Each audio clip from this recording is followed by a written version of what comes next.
Hi everyone and welcome to Webinar Wednesday. I'm your host Jessica King and I just wanted to say a quick thank you for joining us today. Well, it's that time of year where summer trips are being planned, but did you know that certain countries require certain immunizations before entry? Today's speaker, family medicine physician Dr. Segal, will go over the main immunizations you should be prepared to get depending on your desired destinations, as well as some travel tips to make sure your trip is smooth and as turbulence-free as possible. Here's a little more info on our speaker, Dr. Segal. She's board certified by the American Board of Family Medicine.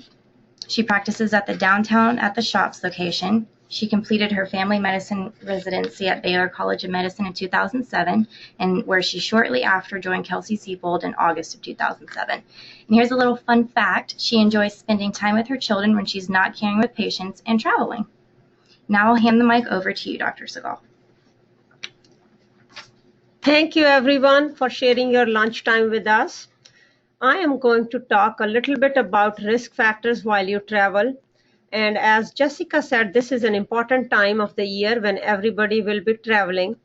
And we are very fortunate in Kelsey-Seybold Clinic because a lot of our clinics have travel clinics where we do a lot of consults regarding your travel. So I'm going to go over certain risk factors. There are certain lower risk factors and then there are certain high risk factors. It all depends on the geographical destination. So if you're going to a developed country, your risk of getting an infection or problem is lesser compared to if you were to travel in a developing country. Also, it depends on your length of stay. If you're only going to be there less than a week, then your risk of exposure to things is going to be short term or less risk of exposure compared to if you were planning on staying in a place for 4 weeks or more. Location within a certain country is also important. If you go to urban areas compared to rural remote areas where there is a lack of access to medical care, of course your risk is going to be more. Then also depending on the type of your accommodation, if you are staying in nice 5-star hotels or nice resorts, you will probably have more access to bottled water and other things. So your risk of getting a disease is lower compared to if you were on your own camping or backpacking. Also, if you are a business traveler, of course, your companies sometimes want you to get all the required vaccinations. So you are considered lower risk compared to if you were just going on your own. The data suggests that fewer than half of people traveling to the high-risk regions ever seek any travel advice. Travelers, especially the ones who are natives from other countries and now are going back from US to visit family or friends in their countries of origin, are even less likely to seek any pre-travel advice because they really don't understand that they are also at risk of getting any travel-associated illness. I think it's very important for everybody who's seeking any trip outside US to have some pre-travel consult. As I told you, at Kelsey, a lot of our clinics have travel consults available for all our patients. So pre-travel evaluation should at least be done a month prior to your travel, and it should include advice about vaccine preventable diseases, appropriate immunizations, prophylaxis against travelers' diarrhea and malaria, some behavioral precautions like not to drink tap water, never have any ice made with tap water, avoid raw foods, and things like that, and then some environmental exposures. First things first, so let's talk about immunizations, which are very, very important. So there are 3 types of immunizations: routine immunizations, required immunizations, and recommended immunizations. So all the adults should be up to date on your tetanus and diphtheria, which is TD. Now, if you did not have any TD within last 10 years, you can this time get a Tdap, which is the one with the whooping cough protection. And otherwise, every 10 years, you can still get your tetanus shot. Other thing that I will highly recommend is your flu shot. Everybody should try to be up to date on your flu shot when the season hits because you can get flu anywhere you go.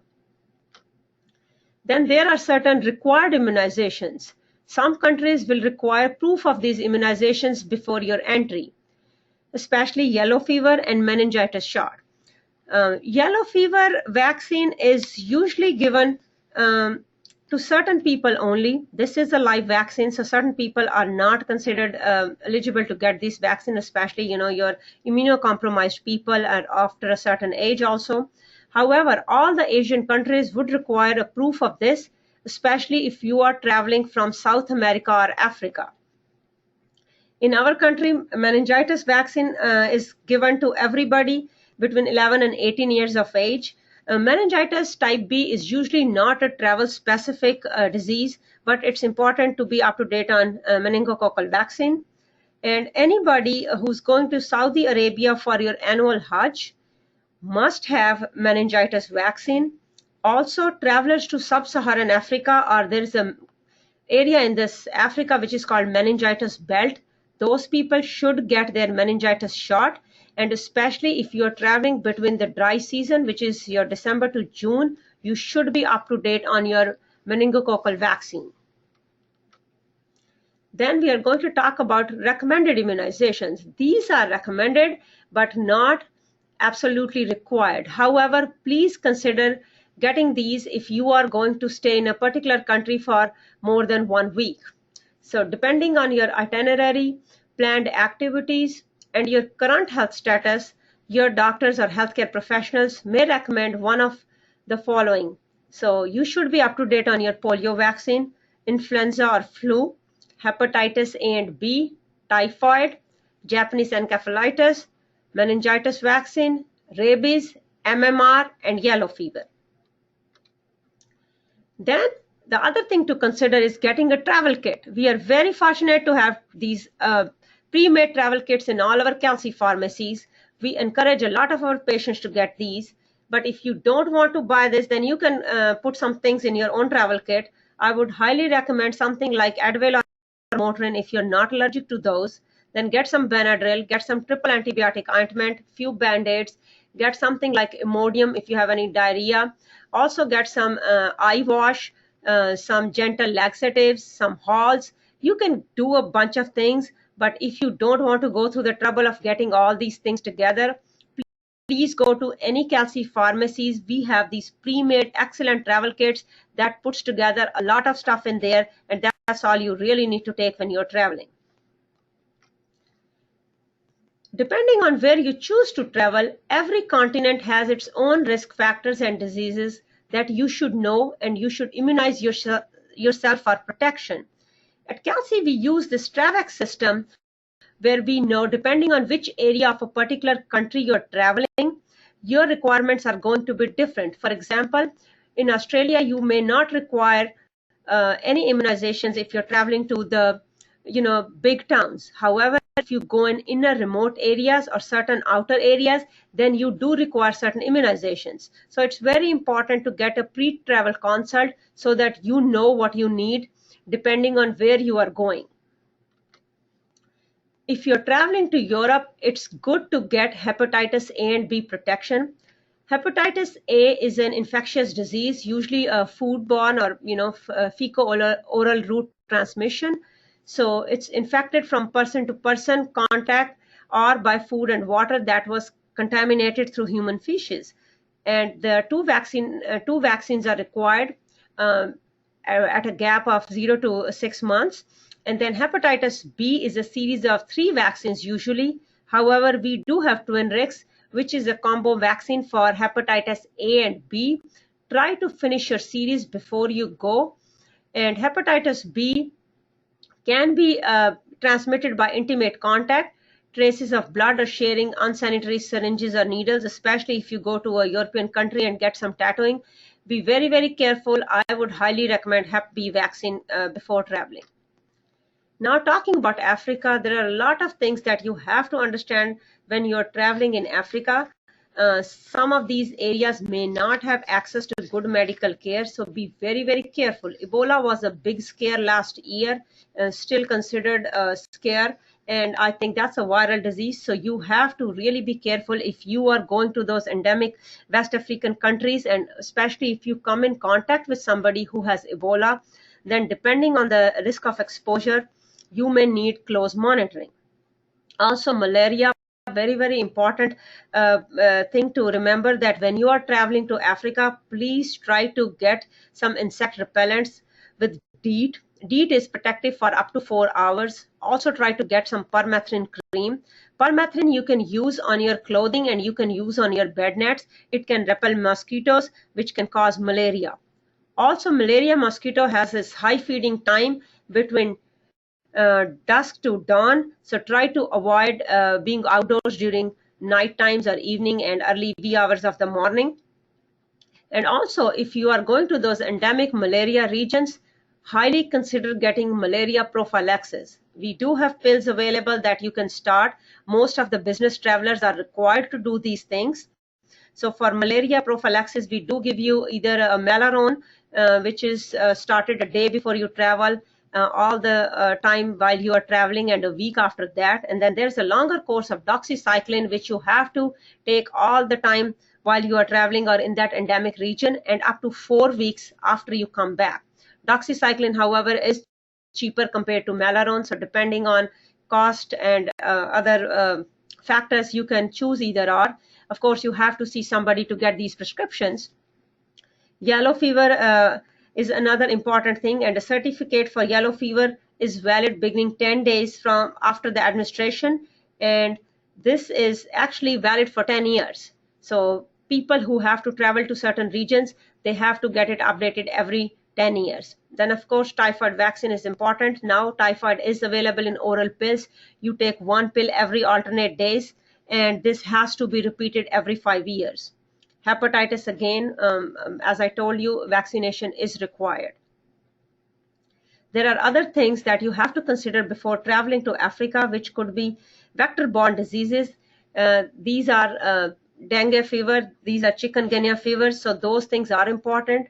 The other important thing to remember is, if you have traveled to anywhere in the world and now you have come back to US, within first 2 weeks after your return to US, if you develop fever, diarrhea, or anything that is not normal, or anything that you think could be an infectious disease, please see your doctors immediately. Now, if you're traveling to South America, hepatitis vaccine should be up to date. Rabies is important because, if you are trying to go to some wilderness, or you are going to go to the areas where you may be exposed to certain animals, it's good to get a pre-exposure vaccine for rabies.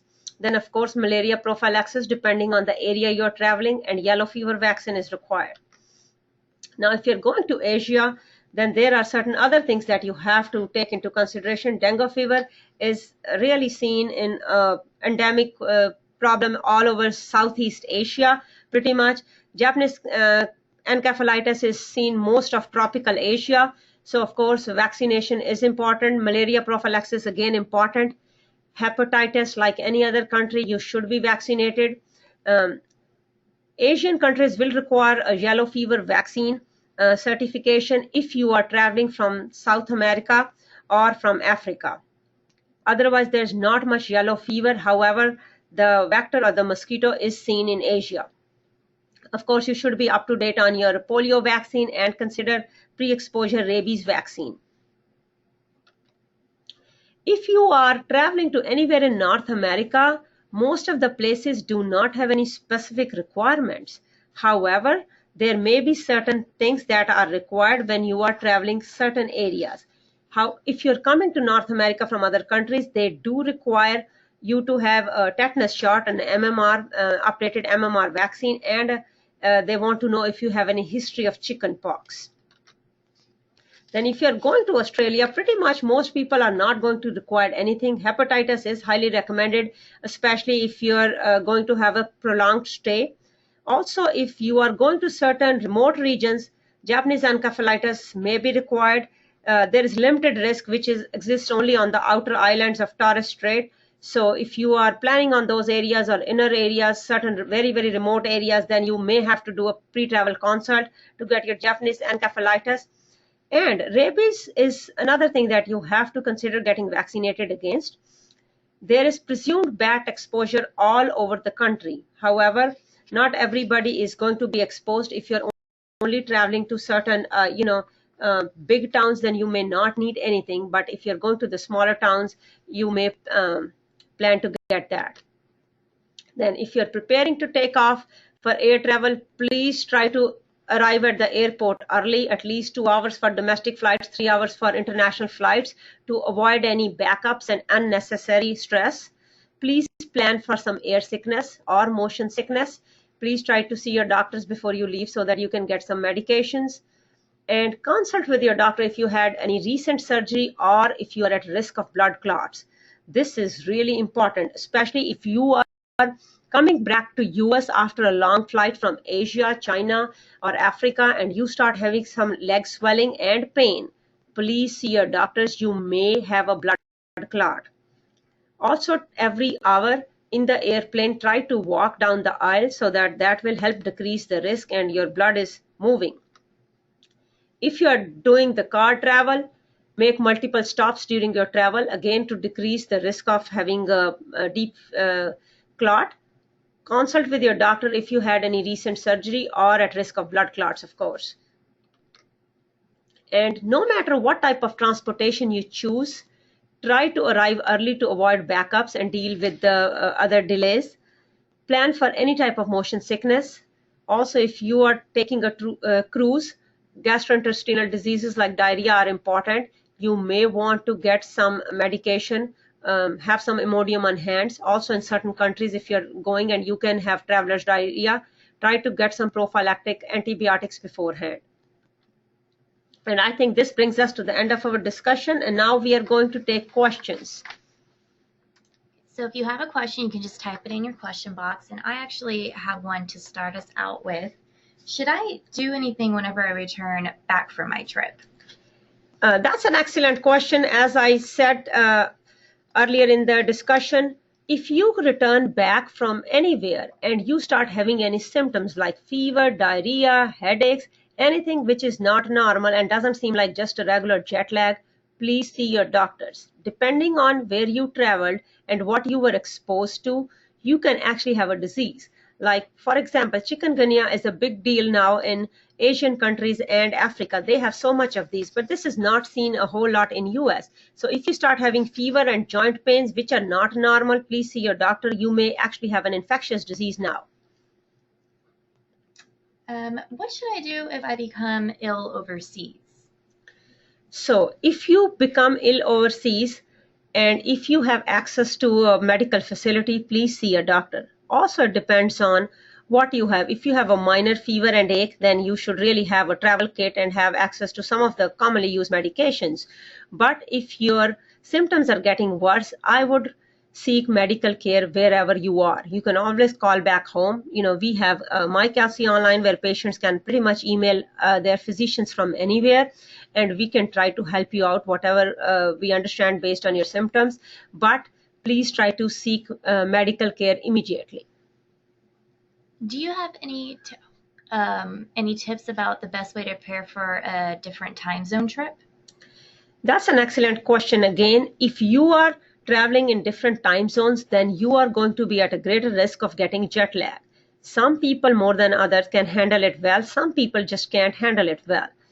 There are medications that are approved for jet lag, and we do write a lot of these prescriptions for our corporate patients or people who go on business trips to Asia and Africa. If you have any previous problems with jet lag, or you think you're going to now take a long trip, please see your doctors and get some medications just in case you will have jet lag. There's another question I see. It says, should you avoid drinking tap water in the countries outside of US, and are there products we can buy to clean the tap water? That's another good question. I highly recommend not drinking tap water in the countries outside the US. Sometimes even bottled water, I don't know. I have my own doubts sometimes if the, the lid is not properly, closed. So what I would do is, either if you have any access to boiling water, always treat your water, or always stick to the bottled water from a good company, I guess.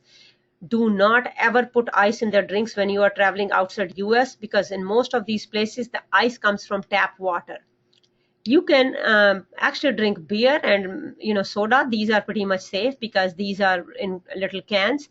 And anything that you open yourself is considered pretty safe. Also, when it comes to produce also, like eating fruits, anything that you can peel yourself is safe to eat. Anything that you wash with the tap water, stay away from it. There's another question. If you are not due for rabies, but yet you are traveling to one of those countries, would you recommend another rabies vaccine?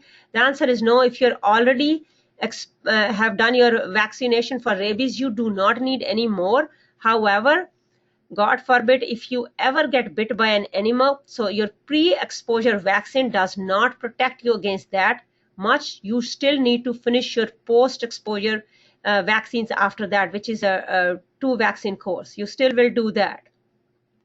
Any recommendations to avoid getting any bugs on the plane? Another good question. So what I would do is I would put something like off or any mosquito or insect repellent spray that has DEET in it, and you can always carry it with you. Now it comes in like a little spray lotion, or it also comes in certain creams. You can use that. I have seen off has a little stick now. If you do get bug bites, you can actually apply it. It has a little numbing medication in it, so that numbs the pain. And what are the symptoms of blood clots in the legs? So if somebody has a deep venous clot, which is what people usually will refer to as blood clot, DVT, you will have swelling of the calf muscles, you will have redness, and you will have pain as you walk. However, not everybody is going to have these classic symptoms. If you come from a long trip, or if you recently had a surgery where you were immobilized for a pretty long period of time, or even if you had a minor illness where you didn't leave bed for 2 days in a row, and now you are experiencing any calf pains or leg pains, regardless of other symptoms, like if you don't have swelling or redness, that's still okay. Please see your doctor to make sure that you do not have blood clot. Always try to keep yourself well hydrated, and try to move even during your plane flights. Try to move as much as you can, so that your circulation is always proper and you are at less risk of developing a blood clot.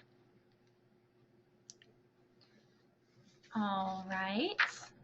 So you all just received a quick breakdown of what vaccinations you should be getting about depending on your trip, as well as some traveling tips. So this is going to conclude our webinar. I want to say a very big thank you to you, Dr. Segal, today for doing such a great job. And of course, thank you to everyone for joining us this month. Be sure to check out Dr. Segal's blog posts on Kelsey Siebold's blog, Doc Talk, at blog.kelseysiebold.com. And don't forget that in July, Dr. Deepali Patni will be talking about heat wave or heat flash, facts about menopause. So you can register to join at kelseysiebold.com/webinars. And there is one question. Somebody wanted to go back to the travel kit so they can take a little screenshot of it. So I'm going to go back to that one for them.